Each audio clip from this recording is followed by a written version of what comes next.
there is great joy to doing creative work, even if the only person you're doing it for is yourself. And the fact that you're doing it for yourself on a regular basis, paradoxically, is much more likely to lead to an audience of millions. Welcome to the Entrepreneur's Journey podcast, where we delve into the stories of successful entrepreneurs so you can discover what's possible. Today's guest is Srinivas Rao. This episode is brought to you by blogsetupservices.com, which is exactly what it sounds like, a service to set up your blog for you. So if you've struggled with the technical aspects of launching a blog business, including installing WordPress, getting your hosting account up and running, getting your domain name, working with that hosting account, and getting a nice design up and running for your blog, this is the service for you. It's for all you non-techies out there. So once you sign up for your very own blog setup services package, Carrie is going to become your blog mechanic. She will provide this installation and support service for you, which includes installing your blog and helping you with all aspects of setting up your domain name and your hosting account. She's also going to offer you to choose from a selection of premium themes provided by StudioPress, and you can choose which one of these you like the most. They're normally going to cost you $99.95, but they're included for free as part of the blog setup services package. So once your blog is set up and you've got that nice premium theme, Carrie's also going to install 6 must-have plugins so that you've got things like protection from spam, protection from hackers. You've got something to help with the loading time, to speed up the loading time of your blog, and a bunch of other things that are very common but important, like spell checks and web forms, so people can easily contact you through your blog. We're also going to throw in a second bonus. This is from me. If you choose to sign up for the blog setup services package, you also get access to my Blog Tech 101 guide, which is huge. It's 128 pages that I put together specifically for my members to help with everything to do with blog technology. So you've got all kinds of information there, not just blog setup, but you've got things like how to collect emails from people, how to set up product delivery sections on your blog, how to create membership sites. All the technical aspects of blogging are covered in there. But Carrie will do all the basic installation for you. So you've got both here. You've got the knowledge on what you need to do with tech, but Carrie's going to do the basic setup for you, all part of this package. So you're probably wondering, how much does this actually cost? Well, it's a one-time fee of just $99 for your blog to be completely set up with a nice custom premium theme, your domain name, your hosting, and those 6 must-have plugins, plus my free guide on the technical aspect of running a blog business. So you get all of that for $99. Just go to blogsetupservices.com to find out more and to order your blog setup package, and you can turn your idea into a fully functioning website in under 3 days. Hi, this is Yarrow. Thank you for joining me today on a podcast that I guess it's been long in the making. So my guest today has been, well, first of all, a person who took a coaching program over a decade ago now, or just about a decade ago now, and went on to launch a very successful podcast. Now, I'm not going to take any credit for that, but I think it's an interesting story to share, the connection between taking a blogging course to then become a podcaster. So that's a little bit of a step to the left. So I'm curious about hearing that. But that podcast went on to become one of the most successful podcasts in the world of creativity. And it's known as, you probably have heard of it, the Unmistakable Creative Podcast, hosted by Srinivas Rao. So Srini, thank you for joining me today. Yeah, thank you so much for having me. It's really kind of serendipitous and cool to get to talk to you after a decade ago taking that course. Yeah, always interesting, I think, to do an interview when time has passed, because then you really can see what people do or don't do with what they learn. And you obviously, actually, you're probably the only person I can think of who went not with blogging and not with, launching a course, or you probably have over the years, but your initial platform you decided to build was podcasting. And you've also gone on to, I think you just said, 2 self-published and 2 traditional published books as a result of the podcast, right? Because that sort of launched your fame. And I know, like, that 10 years period of time, I haven't seen you really talk about anything else. I know this is your thing. It's paid for your living for your entire life over the last decade. I think I've seen you're a speaker around this subject as well. So everything's kind of been born from this podcast. Is that correct? Yeah, that is correct. I think the funny thing is that the podcast was actually born from blogging. So obviously, as you said, the course was a course about how to build a blog. And I think that this is something I've shared over and over, is that you should never follow anybody's instructions instructions to the letter, because otherwise what ends up happening is you can only recreate their outcomes as opposed to outcomes that you might have not otherwise ended up at. So I guess let me provide some context. So I signed up for your course because I just graduated from business school. It was April 2009, which is a horrible time to get out of school. Nobody was hiring for jobs. And I started to quickly realize that my resume was going to be effectively completely worthless, because a resume is basically a bunch of shit you say you think you know how to do, but there's no tangible evidence of it.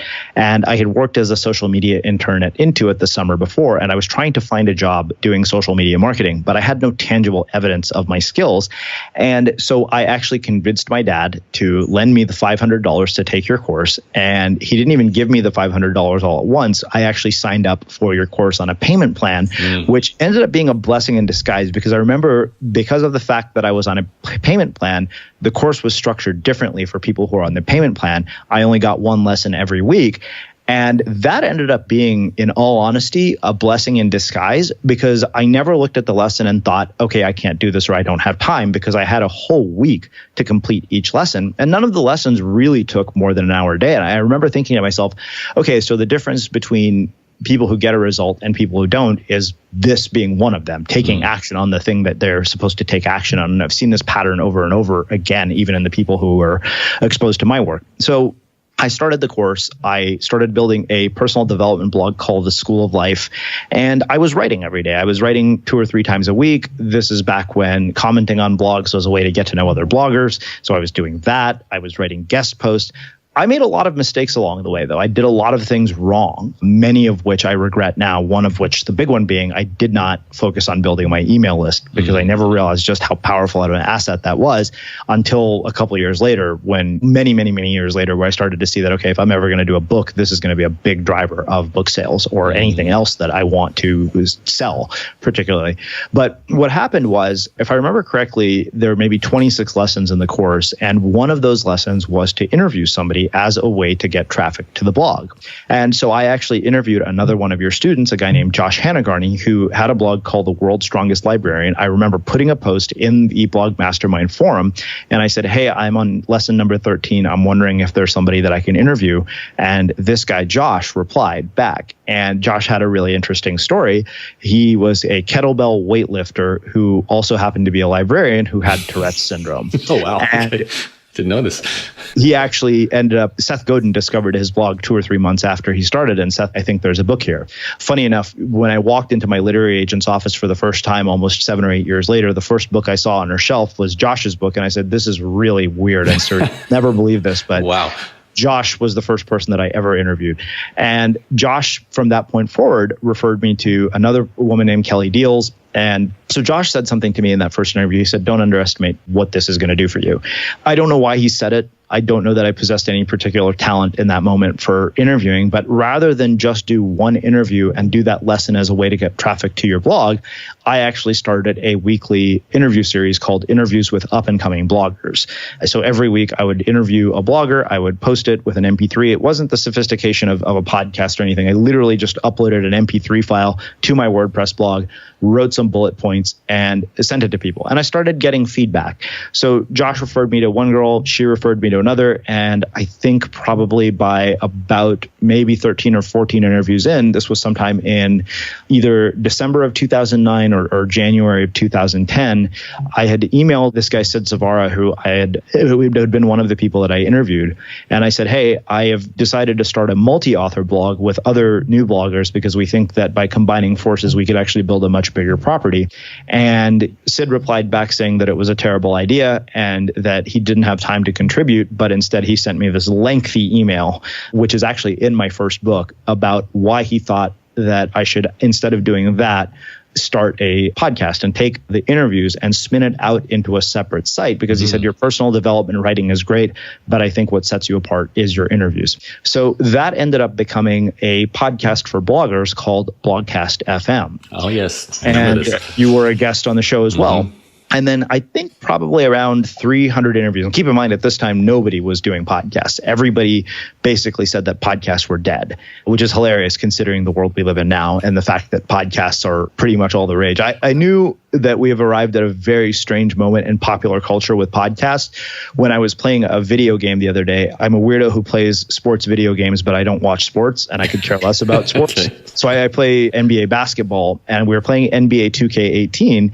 And one of the commentators on NBA 2K18 was a basketball player named Chris Webber. And Chris Webber was talking about all the people that he had interviewed for his podcast in the middle of this video game. And we were like, wait a minute, Chris Webber is plugging his podcast in a video game? What the hell? Meta. Yeah. Before you continue this, I'm loving it. And Blogcast FM is a great point where I have to ask this question, though, because the timestamp for that was what, 2010? Is that? Yeah, it was 2010. So if I remember correctly, because I started my podcast in 2005, and there was a tiny wave then of podcasting because the iPod came out and iTunes came out. So that was phase one, and then it disappeared. It sort of didn't get that big traction. And I think 2010 was about the time when the second wave, the big wave, when a lot of people in our industry, the Lewis Howes, the Pat Flynn's, the so and so ons, rode that podcasting wave to super fame. Yeah. And I know your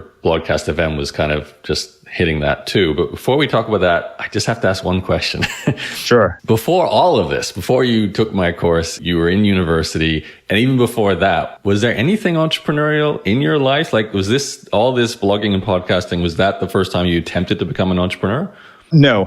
So there were other entrepreneurial endeavors, but I think I'll tell you two sort of relevant stories from this. The first is that my natural instinct, anytime I saw a new piece of technology, was to ask myself, what could I make using this? Now, keep in mind, I went to undergrad at Berkeley while the first .com boom was going on. And at that time, it took, months on end and thousands of dollars to do something as simple as build a website. We didn't have the tools that we have today, or even in 2009 by the time I took your course. And so my initial sort of endeavors were really laughable. I made this parody of a Bollywood music video with an old roommate that is still on YouTube to this day. If you search Srini and Roshni, go to Tasty Curry, you can find it. It's absolutely ridiculous. You could never trace a straight line. You couldn't draw a line from that to what I'm doing today. I also did this summer newsletter that one of my friends hosted. It was a blog before there were blogs. He basically would have us email in these stories about our summers, and I would write one every day because I was working at a job that I hated.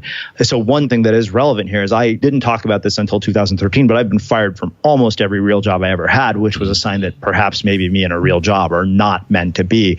But there were really silly sort of entrepreneurial instincts when I was young. So I lived in a small Texas town called Bryan College Station, and they had opened up Sam's Club in our town, which is basically Walmart's equivalent of Costco or one of those warehouse style stores. And my dad wanted to go check it out, and we went there. This was when I was in 8th grade, and we were walking through the candy aisle, and there were these sour gumballs called Crybabies. And I told my dad, I said, tell you what, I said, that box costs $7. Buy it to me and I'll come back with a bag full of money tomorrow from school. He was like, all right, you know what? $7, no big deal. And so I decided to see whether there was a market. So what I did was I took a brown paper bag full of all of these sour gumballs. How old were you again? I was in 8th grade. So you're like 12, 13? 13, 14 probably. And I took half of the bag to school. And by lunchtime, I had sold half of the bag. I had all the popular girls who never talked to me were coming up to me at the lunch table and saying, hey, do you have any more of them? And so I said, no, but I'm taking orders for tomorrow. So I started taking orders. And then I went back because the gumballs cost, I think there were 250 of them in the box that you got. And I sold them for 10 cents each, and the box cost $7. So I made $18 profit on each box. And so I went back, and to this day, I think I made a mistake because I underpriced the product. I should have charged 25 cents and nobody would have questioned it, but that was a mistake on my part. It's so funny how selling candy to kids sounds like being a drug dealer, or at least the gateway to being a drug dealer. It really does seem like the gateway to being a drug dealer in a lot of ways. And so anyways, we went back I told my dad, I came home from school that day. We went back. I told my dad, I said, we got to go back to Sam's Club. He's like, what? And I just showed him the Ziploc bag full of money. And I said, I have orders for tomorrow that I have to fulfill. So we need to restock the inventory. So we went back. Wait a sec. The way you say that sounds so professional. Was your 13-year-old self using that language? That way, all I said was that people want more. I have orders for tomorrow, so I need to get more. Okay. So we went back and we got more, and I went back to school and I sold that next batch out within a day. And so I came back again, and so I told my dad, I think we got to go back. And then I think about a week or two later, a couple of my friends realized that I was onto something. And one of my friends who was in a band with me said, look, you're friends with all the smart kids and the geeks. He said, but you need to cover more territory here. And I said, all right, what do you have in mind? He said, well, why don't you bring us on? One of our friends played on the golf team, so he said he would cover all the jocks. Another friend was in choir, so he said, I'll cover all the popular people. And so we expanded. And so basically we did that. And I think another 2 weeks went by where, this thing was running. And eventually what we ended up doing was sometime into this, I got caught by the choir teacher while I was selling candy at like 8 o'clock in the morning. She said, what are you doing? She's like, are you selling candy? And I said, yeah. She said, I'll tell you what. And her nephew had been a really good friend of mine when I was in 7th grade. So she said, I'm not going to report you, but she said, you're done. And that was the end of my candy empire. Now, what's funny is there was a kid named Carlos who took over the entire candy empire. And he basically took it to a whole other level. He showed up at school with a briefcase. He expanded the inventory to include a wide range of candies. And he pretty much, when you're in 8th grade, $150 a week is a lot of money. Yeah. So he pretty much ran it for the entire time he was in 8th grade. And it was hilarious. And I just reconnected with him on Facebook. It was really funny. And he ended up actually becoming an entrepreneur. And he said, he's like, I've built like 25 houses in this town. So that was the first sort of entrepreneurial instinct. I thought for sure you'd say he's a candy mogul now, his last name Hershey or something like that. Okay, so I feel like if I kept searching your youth here, we could find quite a few stories like that. In terms of your mindset before, or even, I guess, the window of graduating high school and then thinking about what's next for my life. Yeah. Were you thinking I'm going to be an entrepreneur, or were you thinking I'm going to have a career, a job, or were you clueless and trying to figure it out? No, I don't think at all I was thinking that I was going to be an entrepreneur. And this is a really interesting and relevant question, because I think a lot about education and our education system and the fact that I got a degree from probably one of the most prestigious universities in the United States, as well as a graduate degree. No, not at all. I actually very much felt that I was headed down a career path. So there are a couple of factors that I think played a role in that mindset. One, of course, is the education system that I was in, but also culturally. I'm of Indian descent, and we're raised with very practical mindsets. Go do something practical, like become a doctor or an engineer or a lawyer, whatever, something that supposedly will guarantee you an income. So my sister is actually a doctor. And I don't think that for me, there are a lot of people who you find in this world, and you talked about Pat Flynn and all these people who kind of rode that wave to fame. The funny thing is most of those people are far more well-known than I am. They have much bigger audiences, partially because I think they did things very differently than I did. And, there's a point at which my work stopped being about marketing and online business, probably 2 or 3 years after Blogcast FM, which we can talk about. Mm-hmm. But no, I think that I am very much an accidental entrepreneur. I ended up here because I kind of saw that, okay, wait a minute, I've attempted to find a job. I've spent 10 years working at these careers where I've made no progress. I've been fired from virtually every job I've ever had. This is idiotic. Nobody who is serious about generating a viable result in their life would continue down this path, because it's, the definition of insanity is to do the same thing over and over again, expecting a different result. And I knew that was kind of the end of it for me. And so, but the thing is that I think for me, here's the ultimate irony is I took your course because I wanted to find a way to create a blog that would help me stand out in the job market and get me a day job. And I did get a day job. I did actually have a day job working at an online travel company, and the blog did actually have an impact on me getting that job.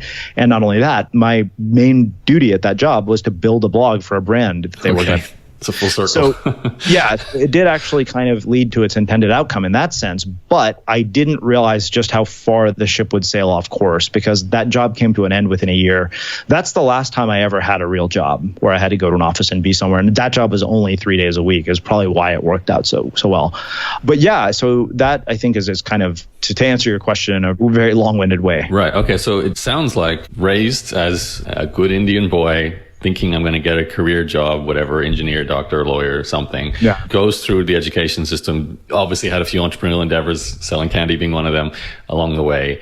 You enter university, you graduate university, and you get a degree, but then you take my course with the intention of helping get a job from that, from having a blog. So you get this job. Now, I'm guessing at the point you left that job or whatever happened with the travel agency job, is it that the point where all your experiments you mentioned at the start, I know we're jumping around a bit your timeline here, but all those experiments with, starting the podcast, interviewing about traffic initially and then changing to Blogcast FM eventually, is that kind of the time have we connected the dots in your timeline? Yeah, I think so. I think so. So Blogcast FM actually started while I was at that day job. So it was something that I would do, in the mornings before work, or, in the afternoons after work. I would just work on it every day for a little bit of time, like an hour or two. And then what happened was I eventually got let go from that job. And 2011, I lived in Costa Rica for about 6 months. I'm an avid surfer, which is kind of relevant because of the fact that my first traditionally published book actually ended up using surfing as a metaphor for life and business. So what we ended up doing was I ended up moving back to my parents' house, and my dad encouraged me to look for a job during that time. And to appease him, I did. I was submitting resumes, but I probably interviewed for maybe 4 or 5 jobs between 2011 and 2013. And I was running into this really sort of bizarre catch-22, because the thing that would get me into the door for the job was often the body of work that I had built. But then people would look at it and say, well, this doesn't look like you need a job. It looks like you're going to quit the second you don't need us, which is true. That was kind of the long-term plan, was that I did not want to have a job. That wasn't my intention. You built a portfolio to get a job, and the portfolio was all about how you don't want a job.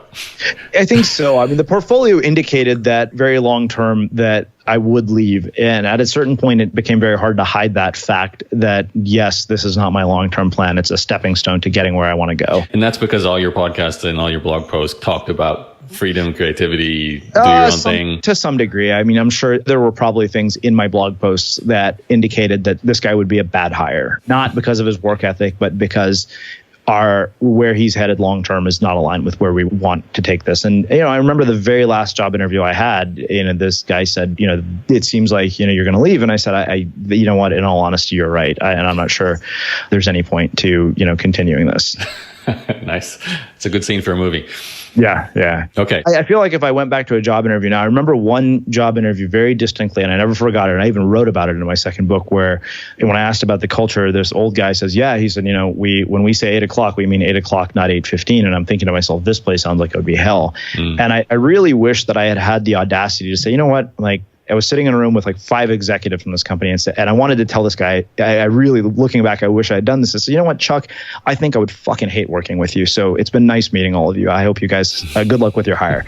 And just left. And the funny thing is, they ended up firing the VP who was hiring from that position, and the guy who got hired for that position got fired 3 months after he started. Yeah, jobs suck, and everything's bad about jobs, but let's not go down that tunnel. Yeah. I am curious though, because obviously you need to live, and you don't want to live with your parents as you start getting towards 30, I'm guessing. So what were you thinking? Well, so that's a whole story in and of itself. I lived with my parents far longer than anybody should. Nice parents.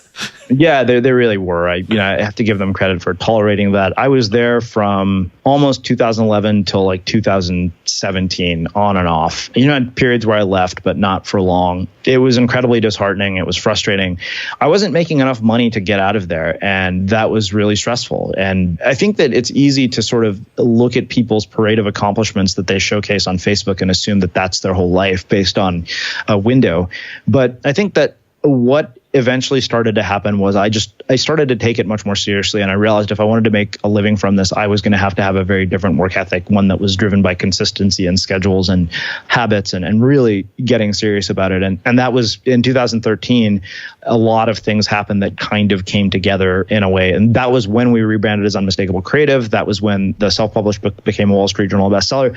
But even after that, I was still at my parents' house up until 2016, and when I got my book deal, I realized it made no sense to leave my parents' house for one reason. At that point, it was no longer that I couldn't afford to take my book deal money and go rent an apartment. But what I realized was that it was the ideal environment to finish a manuscript in, because there was nothing else to do there. Okay. So, I mean, your parents obviously would be supportive of you writing a book, I'm assuming too. So, or it sounds like they just supportive of you in general, which is fantastic. They were. Yeah, they really were. And I think that for them, it was definitely hard to see, because there was this question this entire time of, where is this going? Is it actually leading somewhere? Even after the self-published book became a Wall Street Journal bestseller, there was still some question as to whether this is really long-term viable as a career. I think it wasn't until the Penguin book deal happened that they kind of finally breathed a sigh of relief and thought, okay, you know what, like, this is legitimately a career in the making. Okay. So that's kind of like the end of the story, and I definitely want to talk about that, because that's your new book. But let's just connect the dots with Blogcast FM, it becoming the Unmistakable Creative Podcast. Sure. So what you launched Blogcast FM, and I remember watching that going, this is actually great timing. You're building one of the first networks, podcast networks, which was, and probably now today is way more common with, your big players having multiple podcasts, almost like media companies. And you were kind of doing that before everyone else came in. And I was watching that thinking, this could, work really well. But I also thought it's the resources, making this profitable is going to be difficult. Because I know how hard it is to make that. Yeah. So take us forward. So you launched Blogcast FM, you do a bunch of interviews, you have multiple shows going. So we never had multiple shows. We always had just Blogcast FM with, various formats, interviews being the primary one. But the thing that was very clear to me was that my gift was not necessarily extracting blogging information out of people. It was the art of the interview itself. What I started to become known for was my ability to conduct incredibly informative, in-depth interviews with a variety of people. And even when we did the Blogcast FM interviews, people always said, these interviews are filled with pure gold, especially if you're a blogger. But the two things started to happen. As we moved closer and closer to 2013, I was getting exposed to a wide variety of different ideas, as you might imagine, given the nature of the way I built this platform. And more, no discredit to these people, but I realized I didn't want to be Pat Flynn. I had no interest in building a platform that was all about how to build a blog or how to monetize your art or monetize your creative endeavor. I wanted to have conversations with people that I found interesting. And the funny thing is that there were people who were listeners of ours who did not have blogs or podcasts and didn't care about starting blogs or podcasts. And some of them were my friends. Others just found out about us. And, I think after 200 or 300 interviews, one of the guys interviewed was a guy named Greg Hartle, who ended up being a mentor to me. He had this crazy project called $10 in a Laptop, where the goal was to basically visit all 50 states, work one-on-one with 500 people, and start a business in an industry he knew nothing about, with the only caveat being that the only three resources that he could use to accomplish that goal were the $10 and the laptop. And so he ended up being one of my interviews. And then sometime in 2013, he had asked me for help on how to write a self-published book. And I knew he'd had a lot of entrepreneurial experience. And I said, fine, I'll help. And then he wanted me to basically work as their director of marketing for a startup that he was an advisor for. And I told him that was a terrible idea because I'd been fired from all my jobs. And he said, well, look, this isn't a job. You're going to be a part owner. You'll get an equity stake. And so I said, all right, fine, I'll do it. But you have to help me figure out how to turn the podcast around. Because like you said, the struggle was, how do you make this profitable? I didn't have an audience as big as Pat Flynn's. We definitely were slower to grow than he was. We did a lot of things that I think were, wrong in a lot of ways. We made a lot of mistakes, but I think those mistakes actually were in some ways beneficial because they put us to where we're at today. So when Greg came on, one thing that became very apparent to him was he said, I think that there's going to need to be a big change here. I think you're going to have to rebrand the show. And part of the impetus for that was that we were watching what was happening around us in the podcast world. You referenced Pat Flynn, John Lee Dumas, I think, started around that time. Lewis House. Yeah. And so what we were seeing was that basically what was going to happen was that everybody and their mother was going to have a podcast where they interviewed entrepreneurs and talked about this kind of stuff. And we realized that we were going to become irrelevant very quickly if we continued down this path. And then, as we looked at the interviews that were really popular. So one thing that I will say, this is really worth noting. When we started Blogcast FM in 2010, I had this idea that I would interview all these really well-known people. They would tweet my interview with their massive millions of followers, and every interview would go viral. Of course, that turned out not to be true very quickly. We realized that lesson, I think, within 2 months. And we realized the people that were going to cause our audience to grow were our listeners, because ultimately that is who causes your audience to grow. It's not your guests. I think that the idea that, interviewing famous people is how you grow your podcast is nonsense. But the thing is, when we were watching that, we said, we're going to get washed up in a sea of sameness if we continue down this path. And then when we analyzed our most popular interviews, none of them were with people who were bloggers or talked about blogging or talked about building traffic. And my favorite interviews had nothing to do with that. They were interviews with people who we thought were just interesting.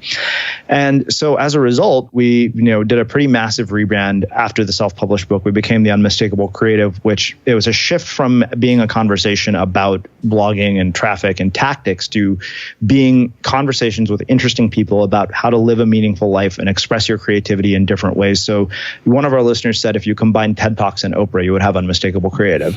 And I think there are two things that really are relevant here. My guest choices have never been the result of somebody who's famous. I will never make a decision based on how many downloads I think a podcast will get or how prestigious somebody's name is. We've turned down some really well-known people that everybody who's listening to this probably would have heard of, mainly because I just didn't feel that their values aligned with what we wanted to do. And so that took us from being the podcast to bloggers. So two things happen as a result of that. One is that we started to cast a much wider net in terms of the types of people that we could have as guests, because at the end of the day, we're like, this is not a podcast about blogging, it's about far more. So that happened. It also allowed us to reach a wider audience because we looked at it as, well, we don't want to limit ourselves to just entrepreneurs. We want to basically have the tagline of insanely interesting people. Doesn't matter from, what walk of life they come from. So the result of that has been conversations with bank robbers, drug dealers, performance psychologists, authors, entrepreneurs, Elon Musk's ex-wife, you name it. I mean, of course, many, many household names, but also people that you've never heard of, mainly because they have fascinating stories. And so it became... What I saw was that, I wanted to build something that would encompass a wider group of people. And in the long term, and this is the long game, this is a much longer, much harder route than it would have been to say, we're going to cater to this one group of people. We're going to sell them information, products, and courses, and we're going to build it this way. Yeah, that probably might have been more profitable in the short term, but I wasn't interested in something that was going to allow me to make as much money as possible in the shortest amount of time and to be done with it. I wanted to do something that I would get to do for the rest of my life and remain timeless. Okay, so that's the basis for the Unmistakable Creative Podcast, and you do the rebrand. And I do remember very clearly the artwork that came with that rebranding was really unique. So that was a nice touch. Take us forward. What happens? You interview bank robbers, all this happens. I'm assuming you kind of get a new audience. And so, what happens is that in 2014, we rebranded as Unmistakable Creative. I put on a 60-person 2-day conference called the Instigator Experience because I'm sick of going to conferences where everybody just sits in hotel ballrooms all day waiting for a happy hour to start. So I create my own conference, the one that I've always wanted to go to. We get to the end of 2014, which ends up being kind of a really rough year. Personally, even through all of this, the struggle is, okay, how do you make this lucrative? How do you make it profitable? And, so we have sponsors, they come and go and they're inconsistent. But, again, I found myself back at my parents and I was in a pretty deep state of depression and things were not going well. And we're sitting down looking at the bank account because I think the thing that happens, so prior to the rebrand, I had ended up self-publishing this book that became a Wall Street Journal bestseller. I went from lingering in obscurity to suddenly being in the limelight like never before. I was feeling like, okay, finally I have earned, I've gotten the result that I've been driving towards for so long, the thing that I've been trying to accomplish. And so the problem is when you go from an extreme high to an extreme low, it can really derail you. So I'm back at my parents' house, and probably a month or two after I got back, then also, throughout this process, I developed a habit of writing 1,000 words a day. And an editor, you writing about that, yeah, because you're quite prolific on Facebook. I remember you were. Yeah, I'm prolific in general. Yeah, so that happens, and then an editor at Penguin found something that I wrote on Medium, and next thing I know, we're talking about a book deal, and then that basically ends up being, we get to a book deal. I think that was sometime in April of 2015. We signed a book deal, and then I got to work on a manuscript, and what's come from that are speaking opportunities, the opportunity to write books. And, we're still growing the platform. We're still working. I mean, in my mind, we're still just a startup, as much of a startup as we were, when I started this in 2009. I think the thing that's changed is that for me, what matters now is that there's a commitment to mastery. Like would I like it if, tens of thousands of people are listening, which, we have a decent sized audience. We're not as big as Pat Flynn. We're not as big as Lewis Howes, but I'm not looking to compete with them. I am looking to create, what I want to see exist in the world. And to me, I think the commitment has always been at this point, it's really about mastery to the craft of interviewing itself more than anything else. If you look at our iTunes reviews, what you'll see is in close to 10 years, we've never gotten anything other than maybe 2 or 3 reviews that weren't 5 stars. And none of them were the result of participating in exchanges for reviews. Every one of those reviews has been organic. Our growth has largely been organic. And I think, it's in the last 2 years or so that we've become much more deliberate about growing. Yeah, you really live, I think, what you are covering as a podcaster? Being an unmistakable creative, you sort of sounds like you've spent, I would say 10 years, but it's probably a lifetime playing with your creativity and realizing clearly that you're not meant for a career and a job, and then trying to translate your creativity to a way to function in society and also to get, enjoyment and financial, security from all of this. And I love the fact how you said, you finally reached a point where all of probably decades of this work of sharing creativity got you into the limelight. Sounds like through book publishing in particular. Obviously, you don't get book publishing without being prolific everywhere else, like you said, podcasting, social media, so on, Medium. Take us just through this book deal part, because I am kind of curious how that goes down, especially, in your case, because you obviously already know what it's like to self-publish a book, and then you get this opportunity to traditional publish and get a deal from it. And then obviously that's an extension of this brand you built with the Unmistakable Creative, and you're trying to be true to your mission there. How does that all connect with the book deal? Well, traditional publishing is really interesting, because I think that when I took your course, the sort of unicorn or the metaphorical mountaintop of the blogging world was the book deal. That was the sort of, okay, that means you've arrived, which that in and of itself is nonsense. You kind of realize very quickly after you get a book deal, because then you start to see around you and you're like, oh, there are thousands of other people who get book deals. Now, I'm not saying that, this happens to everybody. So a couple of different things. One, I think the success of my self-published book had a big impact. So part of the reason that I self-published the book was because I felt that I was not going to be given the opportunity for a book deal. I felt that nobody was coming to knock on my door. I had spent years telling everybody else's stories of people who had gotten book deals. And, one of the things that is really required, I believe, to build a career in the arts, and I was just talking to another author who's spent decades writing books for a living, long before blogging and social media came along, is patience. And, you have a world in which you can get instant feedback, instant attention, and instant validation because of social media through likes and comments and shares. But what you don't realize is that that's not really where the work happens. I mean, many of these stories are years and years in the making. So I was really late to getting a book deal. It wasn't for a lack of trying, but in that time, I saw a lot of things. I saw people accept really low advances with shitty publishers who did absolutely nothing to support their books. And most of them have not written a book since. So that's one thing that became very apparent to me. I talked to somebody who basically helps authors get book deals, I think sometime in 2012, and she said, "You're not ready." And I was offended at the time, and I was kind of disappointed, but she did me a huge favor, because it gave me another 2 years to work on my craft. I had 2 years to develop the habits, the rituals, the routines, the systems. So what ended up happening was that self-published book got the attention of an editor at Penguin, and she said, "We want to talk about a book." So originally they were going to buy the self-published book and have me expand and revise it. But instead what ended up happening was I just wrote a whole new book from scratch in 6 months. And then I just finished the one that I've just finished now. And part of the reason you and I are talking is because of that. I think that having patience allows you to develop the skills that are necessary to create something that you'll be proud of. I don't think it wouldn't have been impossible to get a book deal back in 2012. I had a decently sizable platform. I don't think it would have been a good book. I don't think it would have sold a lot of copies. And I think I would have made a compromise that probably would have basically been the end of my writing books. And I think that what I've seen is the people who have long-term careers doing this, they have a long-term perspective on it. And that's a hard thing to do in a world that moves so fast.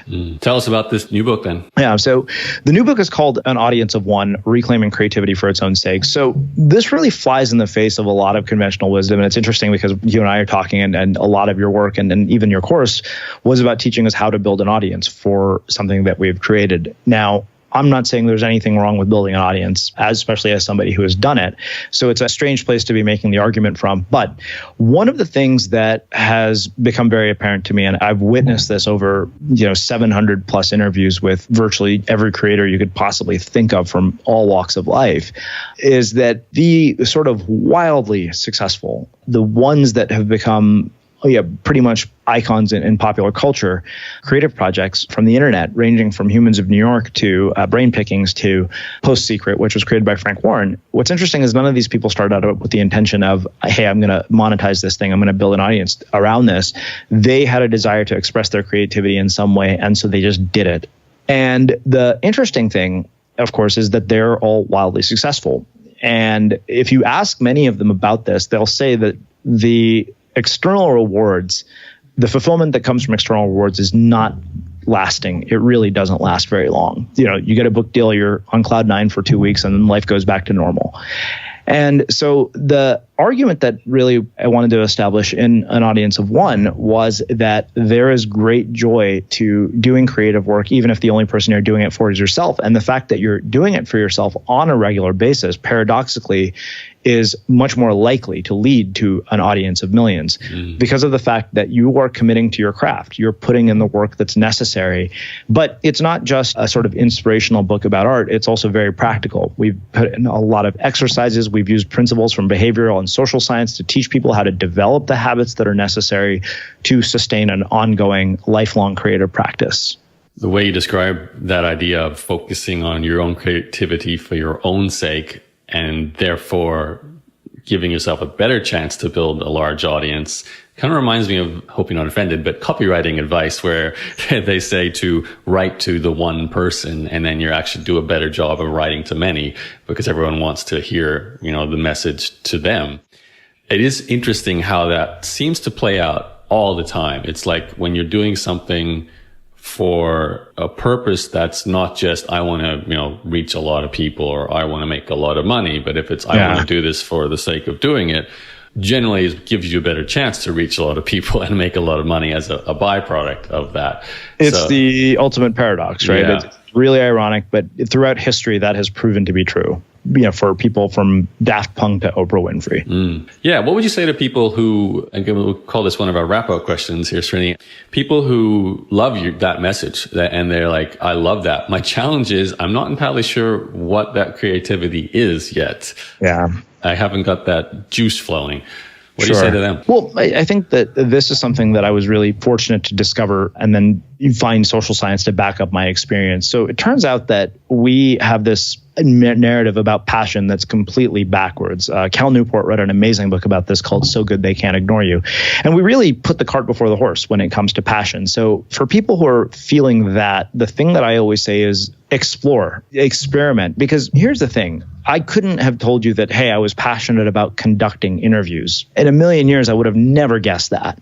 I think that what I discovered was that I found this process engaging. And when you start to pay attention, and I even wrote a piece on Medium about this very recently as my latest piece about, don't follow your passion, pay attention to what it is you find engaging.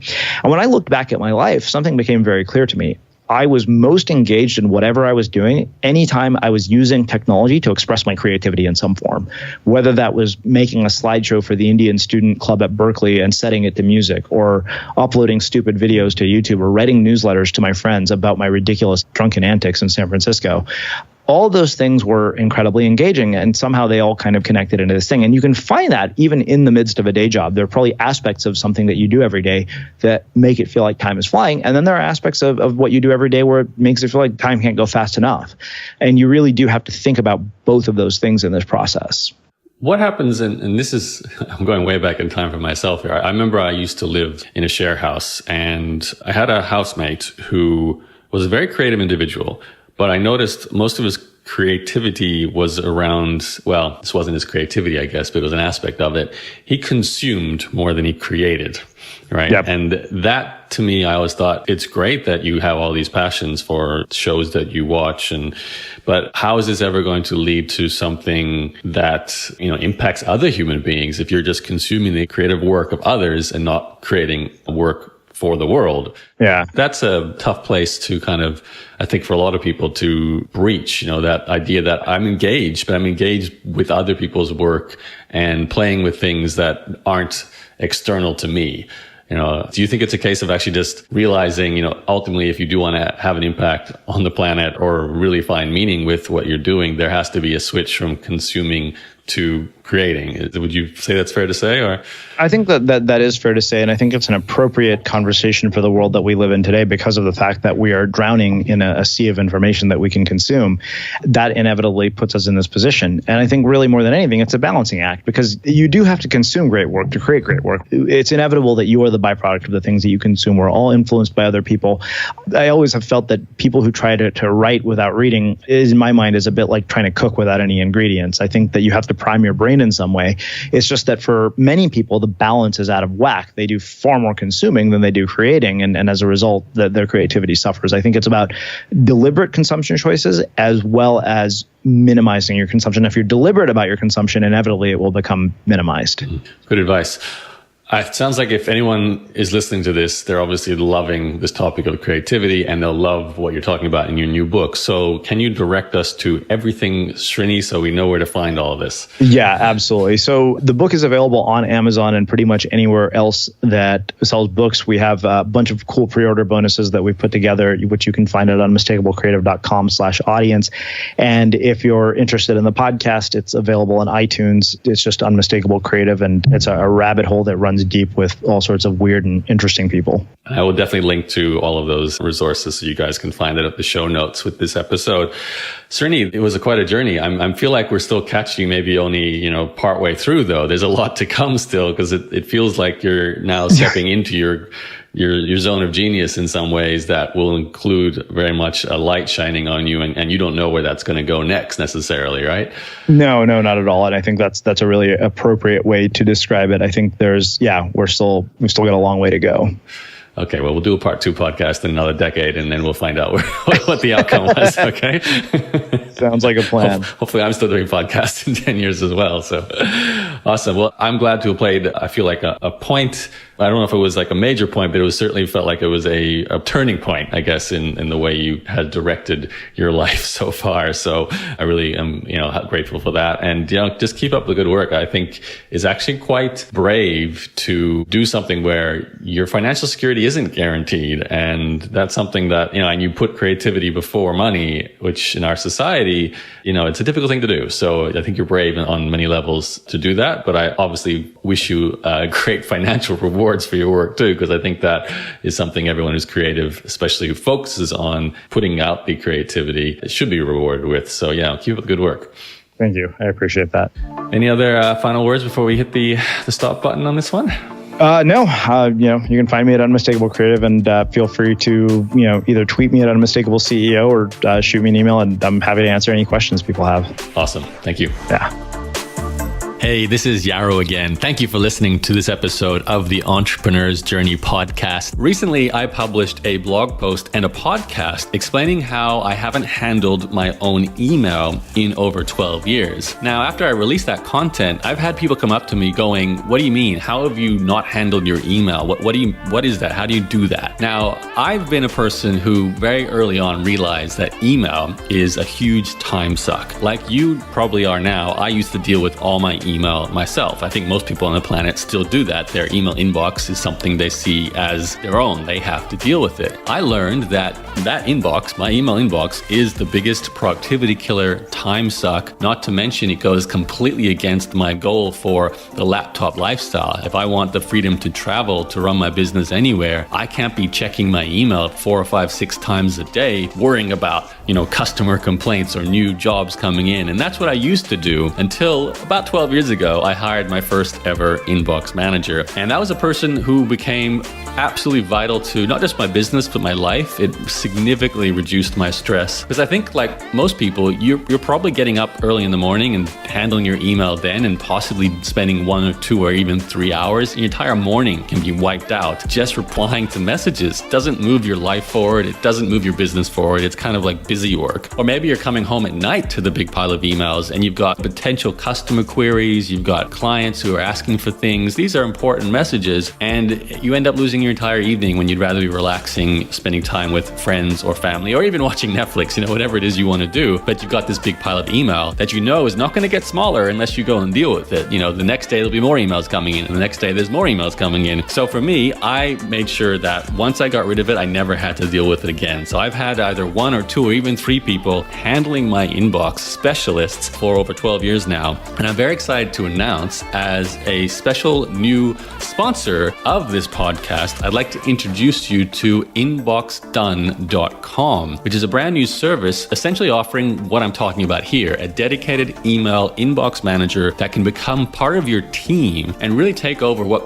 is very likely the single biggest stress point, time suck, productivity killer in your business and your life, no matter what you're doing. So this person can do as much or as little as you like. They can potentially just come in and come up with some systems, some automatic replies, some templates, and they can just be there clearing your inbox, sorting things for you so you don't have to deal with it yourself. And you don't have that scattered feeling when you look at your email. Or email can be taken off your plate completely. So your dedicated inbox manager will deal with every message that comes into your inbox and also set up some really intelligent systems for doing things that maybe you don't do right now, or maybe you kind of do. For example, do you have some kind of process for following up with potential customers? So people who show interest in buying your products or services, maybe just email in a question. Do you have a intelligently designed process for chasing them up over a period of weeks with several emails? And are you doing that yourself right now? Well, imagine you've got someone who handles that. It's scheduled. It's part of their job to make sure that goes out in a strategic way. The same goes for dealing with potential cancellations or refunds. So if you have a membership site now or payment plans, this person can come up with a system for strategically handling those kind of queries to reduce your cancellation and refund rate. These are just a couple of ways you can actually increase your profits or reduce your losses with a really tailored, dedicated inbox manager. And this is actually, in fact, what we have in my business right now, my information product business with my blog and my podcast and all my teaching products. So if all of this sounds interesting to you, if you'd like to learn more about the service, go to inboxdone.com and you can find an application form there to apply to get your own dedicated inbox manager as well. Just a word of warning though, because of the personalized nature of this service, they can only take on a few clients each month because you do get your own dedicated inbox manager. So that person is specially trained and that takes time. So they have a limit to the number of people they can take on board each month, and really it goes to the best applicant. So do a great job applying, and obviously if you're a great fit for the service, you will get your own dedicated inbox manager, and email could be taken completely out of your life and you'll be able to experience what I've experienced for a long time now, that sense of freedom, relaxation, the idea that you don't have to stress about this anymore. You don't have to worry about those emails sitting in your inbox. Not only that, you don't have to worry about whether you're doing a good enough job replying to those emails, because you could be losing sales right now just because you're not chasing up in an intelligent way. So I encourage you to go check out inboxdone.com. I really recommend their services. Thanks for listening to the Entrepreneur's Journey podcast, the original entrepreneur interview podcast established in 2005. For more episodes, head over to ejpodcast.com. See you next time.